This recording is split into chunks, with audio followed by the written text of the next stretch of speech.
Abdulloh Zufar iflos kirdimi o'sha joyga o'zi? Nimaga maydonga kirib o'zi o'lib ketmadi, beliga bomba baylab, nimaga o'zini portlatmadi shu kungacha? Ya Abdulloh Zufar degani jinni. Yo ani Sodiq Samarqandiy degani. Nimaga o'zini o'zi maydonga tiqmadi-ku, mana o'shalarni eshitib tasdiqlayotgan, shularni eshitib chiqayotgan bolalar. Nimaga bular 15-17 yildan beri tirik shular?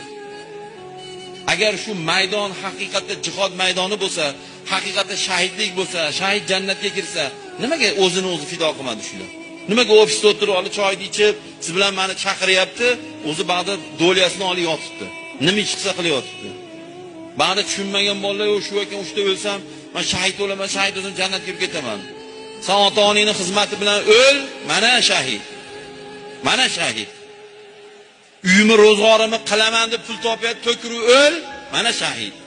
Payg'ambar aytganlar, ro'zg'orim deb, halol mehnat deb xizmati ishi davomida o'lsa, mana shahid bo'ladi deganlar. Xotinim, bolam, otam, onam, vatanim, mol mulkim himoyasida o'lsa, mana shahid.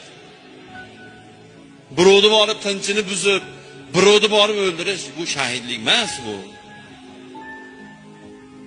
Aytayapmanki, oyatni qirqib oladi, hadisni qirqib oladi.